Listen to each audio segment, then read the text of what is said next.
Mereka menertawakan tubuhnya. Mereka bilang, TNI cuma bisa baris berbaris, bukan bertarung. Tapi 5 detik kemudian, seluruh marinir Amerika terdiam. Inilah kisah seorang prajurit TNI yang dikirim ke Amerika. Bukan untuk unjuk otot, tapi untuk membawa warisan Indonesia. Pencak silat Cimande, ia diejek, disebut lemah, dijuluki The Dancer, karena gerakannya terlalu halus untuk disebut bela diri. Tapi hari itu, di sesi latihan resmi, hanya dalam 5 detik, ia mengubah tawa menjadi penghormatan dan membuat dunia bertanya, bagaimana mungkin seseorang bisa menang tanpa menyerang? Sebelum kita mulai kisahnya, aku mau sapa dulu teman-teman semua. Kamu nonton dari kota mana? Tulis di komentar ya, Jakarta, Surabaya, Makassar, atau lagi di luar negeri. Jangan lupa like dulu videonya, supaya lebih banyak orang tahu bahwa Indonesia punya seni bela diri yang luar biasa. Dan kalau kamu suka cerita seperti ini, tekan subscribe sekarang. Karena setiap minggu, kita angkat kisah nyata tentang keberanian, kehormatan, dan sisi lain perjuangan manusia. Pagi itu, udara di Camp Redwood terasa dingin dan penuh tekanan. Suara peluit, hentakan sepatu, dan oba-oba pelatihan membelah udara seperti dentuman senjata. Para marinir Amerika berbaris rapi, besar, kekar, cepat, dan penuh percaya diri. Seperti deretan tank berjalan dalam bentuk manusia, di barisan belakang berjalan seorang prajurit yang terlihat paling biasa. Tubuhnya tidak setinggi yang lain, bahunya tidak selebar mereka, dan wajahnya tidak menunjukkan agresi. Itulah Serda Ardi Saputra, prajurit TNI asal Jawa Barat, 28 tahun, dikirim ke Amerika bukan untuk unjuk kekuatan, tapi untuk membawa warisan pencaksilat Indonesia. Ia berjalan dengan langkah tenang, tidak terburu-buru, tidak merasa perlu membuktikan apapun. Dan justru itulah yang membuat sebagian marinir mulai menaruh perhatian, bukan karena kagum, tapi karena meremehkan. Ejekan pertama saat sesi perkenalan bela diri. Setiap pasukan diminta menunjukkan seni bertarung khas negara masing-masing. Thailand tampil dengan Muay Thai, keras, eksplosif, penuh tendangan terbang. Filipina menampilkan kali, cepat dan presisi dengan permainan pisau kayu. Korea menampilkan Hapkido, penuh teknik lemparan. Giliran Indonesia datang. Ardi maju ke tengah ruangan, menarik napas, dan mulai bergerak perlahan. Seperti menari angin, tangan lembut, langkah mengalir, nafas seirama. Tidak ada teriakan, tidak ada hentakan, tidak ada pukulan penuh tenaga. Dan semua orang tertawa. Is he warming up or fighting? Look at that. He's doing Indonesian ballet. Hey boys, we found a yoga instructor. Tawa mengisi ruangan. Beberapa bahkan menirukan gerakannya sambil mengejek. Yang paling keras menertawakan adalah Sersan Cole Barrett, marinir dengan dada selebar pintu dan mulut selebar spanduk iklan politik. Ia menepuk bahu Ardi dan berkata keras di depan semua orang, "If this is how you fight Indonesia, I could beat you while drinking coffee." Namun Ardi hanya menunduk sopan, tersenyum tipis, dan menjawab pelan. Silat bukan tentang siapa yang paling keras memukul, tapi siapa yang paling dalam memahami dirinya sendiri. Kalimat itu justru makin membuat rombongan marinir tertawa. Mereka memberi julukan The Dancer, bukan sebagai pujian, tapi sebagai penghinaan. Di dunia orang yang berteriak keras, orang yang tenang selalu terlihat lemah. Padahal, badai paling berbahaya tidak bersuara sebelum menghancurkan segalanya. Hari kedua, sesi full contact combat dimulai. Setiap prajurit dipasangkan 1 lawan 1. Ketika nama Ardi dipanggil, semua mata otomatis mencari siapa lawannya. Dan saat nama Sersan Barrett disebut, semua marinir langsung tepuk tangan, bersorak, dan bersiul seolah sedang menonton pertandingan tinju gratis. Crush the dancer, show him how real soldiers fight. Make Indonesia fly. Ardi berdiri di tengah matras. Tanpa ekspresi tegang, ia mengatupkan telapak tangan. Menunduk hormat seperti santri yang hendak berdoa. Sementara Barret merenggangkan ototnya, mengepalkan tangan, dan berkata lantang, I hope your dance moves can save you. Peluit berbunyi, Barret langsung maju dengan pukulan penuh tenaga. Tinjunya mengarah tepat ke dada Ardi. Tapi di saat jarak tinggal 20 cm, Ardi hanya bergeser selangkah kecil ke kanan, menepuk pergelangan tangan lawannya, memutar siku Barret, dan BRU kakak tubuh Barret terlempar ke lantai. Semua itu terjadi dalam 5 detik, tanpa satu pukulan pun dari Ardi, tanpa satu tendangan, tanpa suara. Ruangan yang tadi penuh tawa berubah menjadi sunyi. Yang terdengar hanya napas Barret yang masih mencoba memahami apa yang baru terjadi. Pelatih utama, Kapten O'Reilly, sampai maju ke depan dan berbisik, kuat. What kind of technique is that? Ardi hanya menjawab dengan tenang. Silat bukan tentang mengalahkan tubuh lawan, tapi mengarahkan kekuatan lawan kembali kepadanya. Sejak hari itu, ejekan berhenti, julukan berubah. Kini mereka memanggilnya The Quiet Storm, badai yang tidak berisik, tapi mematikan tanpa peringatan. Kadang kau tidak perlu membalas penghinaan dengan teriakan. Cukup biarkan kenyataan yang berbicara. Dan ketika kebenaran bicara, yang dulu menertawakanmu akan menjadi orang yang terdiam paling keras. Kejatuhan Sersan Barret dalam 5 detik menjadi bahan pembicaraan seluruh kamp. Sebagian marinir mulai menghormati Ardi. Tapi sebagian lain justru makin kesal. Karena mereka tidak bisa menerima kenyataan bahwa seorang prajurit kecil dari Asia Tenggara menjatuhkan tentara Amerika tanpa satu pukulan pun. Barret sendiri tidak bisa tidur malam itu. Rasa malu lebih sakit daripada luka fisik. Ia merasa harga dirinya sebagai marinir, sebagai petarung, sebagai orang Amerika, dihancurkan di depan semua pasukan. Dan seperti banyak orang yang tak siap kalah, Barret memilih balas dendam, bukan belajar.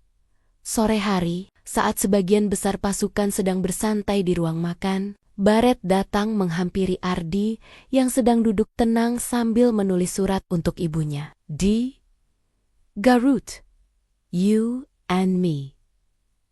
Tonight. Behind the hangar. No rules.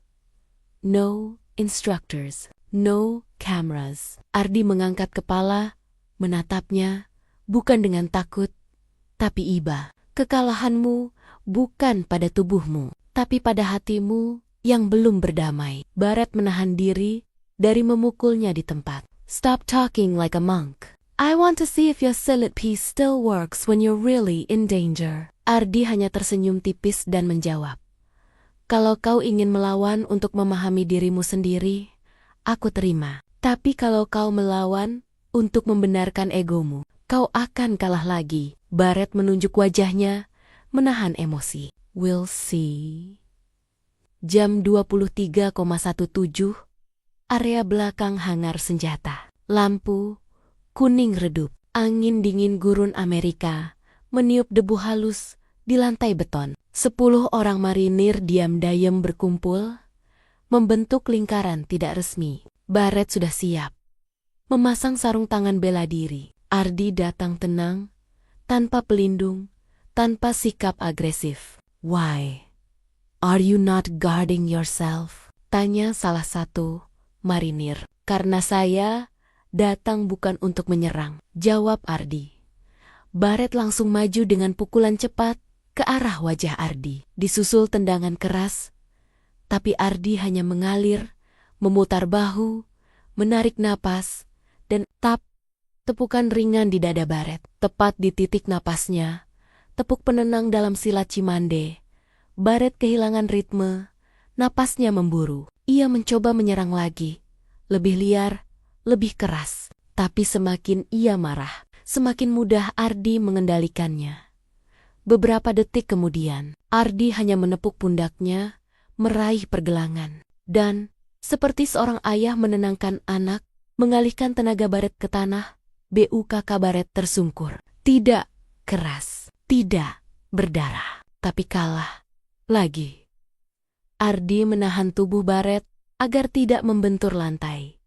Dan justru disitulah sesuatu dalam diri Barret pecah. Bukan tulangnya, tapi keangkuhannya. Ia menatap Ardi, terengah-engah. Why didn't you finish me?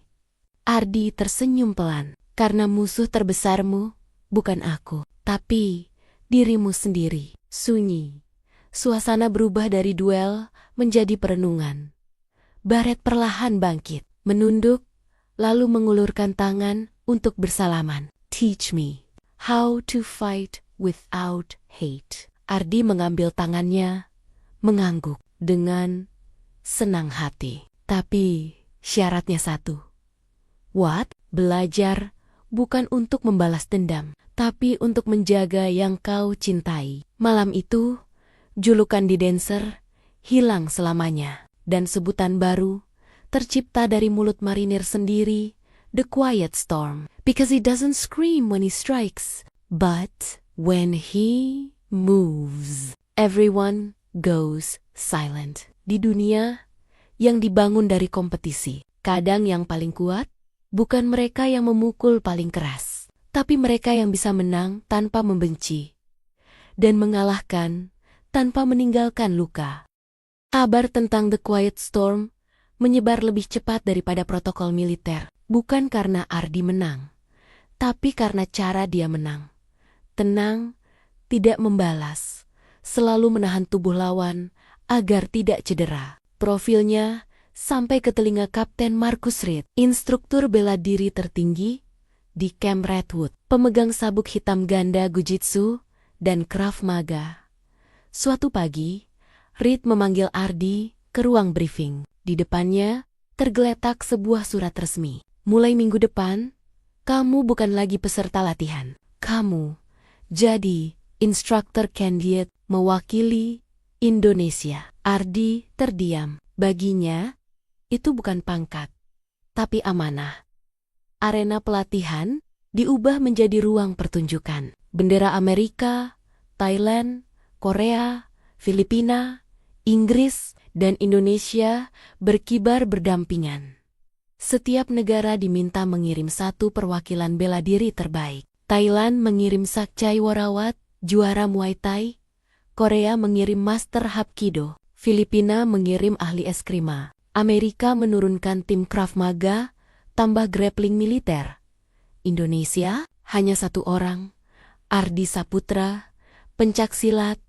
Para penonton menganggap silat kandidat terlemah karena terlalu lembut. Tapi yang mereka tidak tahu, di balik kelembutan, ada hukum alam.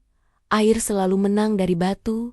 Sakchai, penuh percaya diri, bergerak dengan tendangan kecepatan tinggi. Suara dup, dup terdengar setiap ia menghajar udara, sengaja dibuat untuk menakut-nakuti, tapi Ardi tidak menyerang. Ia hanya menunggu, seperti laut menunggu ombak.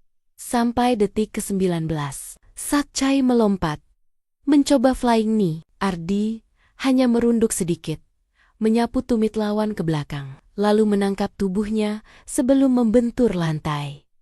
Penonton terdiam. Ardi justru membantu Sakchai berdiri, tangan di dada, sambil berkata, "Jika aku membuatmu jatuh, aku harus bertanggung jawab agar kau bangkit." Itulah momen ketika penonton mulai paham. Silat bukan seni menjatuhkan tubuh, tapi menjaga kehormatan lawan tetap utuh. Duel terakhir bukan hanya pertarungan fisik, tapi pertarungan filosofi. Agresi Amerika versus ketentraman Nusantara. Donovan menyerang cepat, penuh grappling dan pukulan keras. Ardi mengalir, tidak melawan tenaga, hanya mengubah arahnya, hingga Donovan menyerang dengan rear choke hold, kuncian leher dari belakang. Semua yakin pertandingan selesai, tapi Ardi justru mengikuti arah kuncian, menurunkan titik pusat gravitasi, mengunci lengan Donovan, dan dalam gerakan secepat embun jatuh. BRUKK, juara bertahan tersungkur. Lehernya tidak cedera, kedua tangannya masih bisa bergerak. Teknik itu bernama buyut asem. Kuncian yang menjaga, bukan melukai. Donovan terdiam sesaat, lalu tertawa kecil dan berkata, "You fight like water. I've never felt anything like that." Pertandingan usai, tapi sesuatu lebih besar terjadi. Seluruh peserta, Thailand, Amerika, Korea, Inggris, menghormat ke arah bendera merah putih. Hari penutupan latihan, Kapten Rogers naik podium dan berkata, "Mulai tahun depan, pencaksilat resmi masuk sebagai salah satu seni bela diri yang dipelajari dalam program pelatihan internasional. Dan atas kontribusinya, kami menganugerahkan International Honor Badge kepada Sarjan Ardi Saputra, Indonesia." Ardi maju, menerima medali. Ia tidak membusungkan dada, ia justru menunduk, meletakkan tangan ke dada kiri dan berkata, "Saya bukan datang untuk menunjukkan bahwa TNI kuat, tapi bahwa Indonesia punya cara bertarung yang tidak perlu merendahkan siapapun." Dan hari itu, yang dulu diejek sebagai The Dancer, disoraki sebagai The Quiet Storm, badai yang lembut tapi mengubah dunia. Jika pukulan adalah bahasa kekuatan, maka kelembutan adalah bahasa peradaban. Dan kadang, dunia baru akan percaya pada kebenaran kita setelah mereka jatuh, bukan karena kita memukul, tapi karena kita memegang mereka sebelum terluka. Hari terakhir pelatihan, ketika seluruh pasukan bersiap kembali ke negara masing-masing, Ardi berdiri sendirian di sudut lapangan, menatap bendera Indonesia yang berkibar pelan. Matanya tidak berbinar karena kemenangan, tetapi karena rasa syukur bahwa silat bukan hanya dipertontonkan, tapi diterima. Di belakangnya, para marinir yang dulu mengejek, kini datang satu persatu untuk berjabat tangan. Ada yang berkata thank you, ada yang berkata respect, ada yang bahkan membungkuk sambil berkata, "You taught us how to win without hatred." Kapten Reed Donovan menghampirinya terakhir. Ia meletakkan tangan di bahu Ardi dan berkata pelan, "We have hundreds of fighters, but very few warriors. You're the second kind." Ardi hanya menjawab dengan kalimat sederhana. Seorang pendekar bukan dinilai dari seberapa keras ia memukul, tapi seberapa dalam ia memahami untuk apa ia berjuang. Dan di belakang semua sorak-sorai itu, ada satu pesan yang akhirnya dicatat dunia. Indonesia tidak datang untuk membuktikan kekuatan, tapi untuk mengajarkan bahwa kekuatan bisa berjalan bersama keheningan. Layar menggelap, teks muncul pelan. Keheningan bukan tanda kelemahan. Ia adalah tempat kekuatan menyembuhkan, bukan melukai. Music fades out.